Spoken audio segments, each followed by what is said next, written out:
Amigos, seguimos hablando de este visionario que fue Steve Jobs y estamos hablando de la creación de ese ícono de la computación. Esa es una cosa que siempre será recordada en toda la historia de la computación, que es la salida del Macintosh. El Macintosh, como les dije, es copiado en sus ideas de lo que estaba desarrollando la Xerox en el Xerox PARC. Cuando empiezan a desarrollarlo en Apple, no está metido Steve Jobs, está metido un personaje que se llama Jeff Raskin, que es el que le pone el nombre. Él le pone el nombre porque el proyecto tenía un nombre de Annie, un nombre de mujer, y él dice que nombre de mujer ni que 8 cuartos. Entonces al tipo le gustaban mucho las manzanas. Hay un tipo de manzana que se llama Macintosh y era su manzana favorita. Entonces él decide, como la fábrica de ellos, la empresa de ellos se llamaba Apple, a él le cuadra bien ponerle a este proyecto el proyecto Macintosh. Pero Macintosh se escribe, el de la manzana, MC-Intosh. Y ya había una empresa que fabricaba radios y televisiones y cosas que se llamaba así, entonces él le pone la A. Entonces el Mac quedó como nosotros lo conocemos, con las letras MAC. Steve Jobs estaba en otro proyecto. En ese momento él tuvo una novia que se llamó Kristen Brennan, con la que tuvo una hija, y él tardó en reconocer a esa hija. Es una cosa que dice nuestra referencia, pues que nuestra referencia, aunque fue escrita con la anuencia de él, habla muchos aspectos muy mal de él. Dice una cosa que hubiera hecho trastabillar al psiquiatra más avesado, es que él abandona a esa hija, no la reconoce, pero sin embargo al principal proyecto de computación que tenía Apple le pone el nombre de esa hija no reconocida, que era Lisa.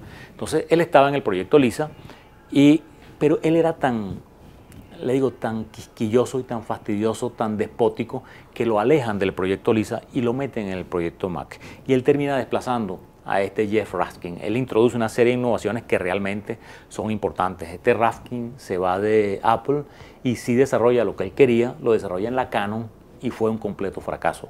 Pero lo que él había comenzado en Apple, ese proyecto Mac, lo retoma Jobs. Le voy a decir con unas malacrianzas, porque el tipo era malcriado, fue malcriado toda su vida, hasta en sus épocas de enfermedad. Le repito, era una persona que llegaba y le decía, eso es una porquería, tú no sirves para nada, era un déspota. Y bueno, un tipo de muy mal carácter. Entonces, una de las primeras cosas que hace es que le cambia el nombre al proyecto Mac por la bicicleta. Todo el mundo dice, pero este Steve se volvió loco, qué bicicleta ni qué 8 cuartos. Todo el mundo lo llamaba el Macintosh. Y bueno, a las pocas semanas vuelve la cordura y el proyecto se sigue llamando Mac. Pero él comienza a añadirles cosas, que si la ranura, la perfección del diseño, aquello que le había enseñado a su padre, el diseño tenía que ser perfecto. Más bien, él hace el diseño de la apariencia del computador y los ingenieros se tenían que adaptar a la parte interior de él. Entonces va desarrollando todas aquellas interfaces gráficas, los iconos, aquella parábola, pues, o metáfora, por decirlo de alguna forma, del escritorio que ya venía de la industria Xerox, y de poner las cosas como si fueran carpetas, que es lo mismo que utilizamos nosotros hoy en día en los computadores y que fue realmente desarrollado por ellos. Cuando llegamos al año de 1984, en enero, están a punto de estrenar el Macintosh. Pero vale la pena hablar un poco de que, dada esa malcriadez de él, el presidente de la empresa, que era Mike McCulloch, esta persona que había puesto los $250.000, quería retirarse, pero no consideran, ni él ni nadie, pues ni el mismo Jobs, que Jobs está preparado para dirigir a la empresa. Y comienzan a buscar a un gerente. Entonces hacen contacto con un señor que se llamaba John Sculley, que trabajaba en una conocida marca de refrescos.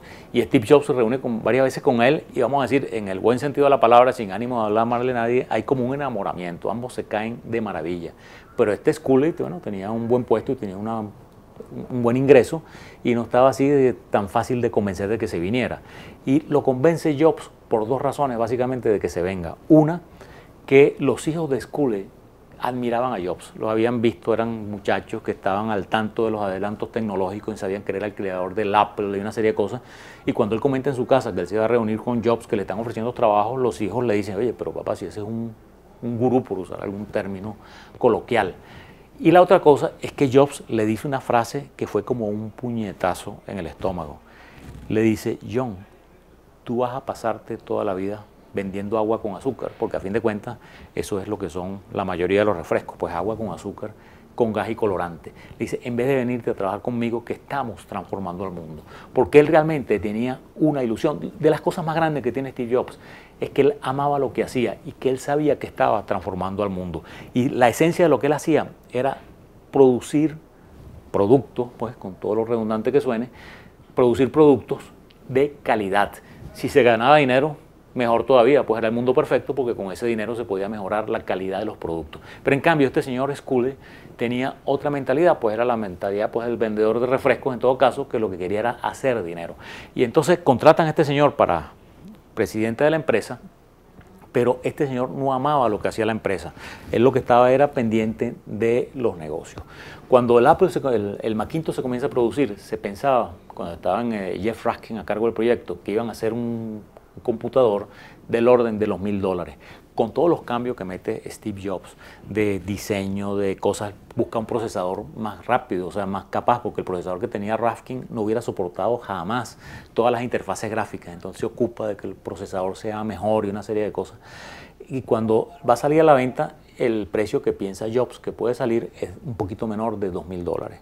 Pero ellos querían hacer una gran campaña publicitaria. Y este Sculley, que era el presidente de la empresa, y ahí viene uno de los primeros encontronazos, le dice que no, que si él quiere hacerle publicidad, entonces el computador tiene que salir al precio por algo menos de $2500.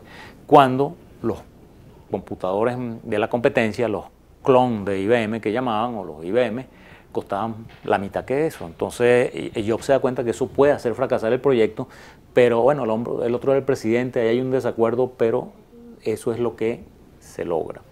Amigos, cuando sale el Mac, ellos hacen una propaganda que yo les pido a todos que la vean. Le vamos a poner alguna imagen ahí, de alguna fotografía, que la vean porque está en todas partes de internet. Porque en ese momento la IBM en el año 81 había sacado el computador, el PC. Y ellos sí tenían un software abierto que todo el mundo podía copiar y meterlo en otros computadores, y empiezan a salir los clones, o sea, las copias del IBM, y eso era lo que se empieza a convertir en el estándar de la industria. En cambio, Jobs era una persona que pensaban que todo era vertical, que el software que ellos producían eran para sus computadores y sus computadoras eran para su software, y no existía otra forma de hacerlo. Entonces ellos se van cercando a sí mismos de alguna manera. Hay una empresa que todos ustedes conocen, que era Microsoft en ese momento, que le producía software. Su principal cliente era Apple, y ellos hacen el Word y el Excel originalmente para Apple. Y entonces ellos llaman a Bill Gates para que le produzca el software al Macintosh, y llegan a un acuerdo, y Gates dice que sí, que eso es una maravilla, que ellos van a producirle el software. Y entonces se prepara la salida del Macintosh en enero del año de 1984. Vamos a hacer una pausa y seguimos hablando de cómo fue esta salida del Macintosh.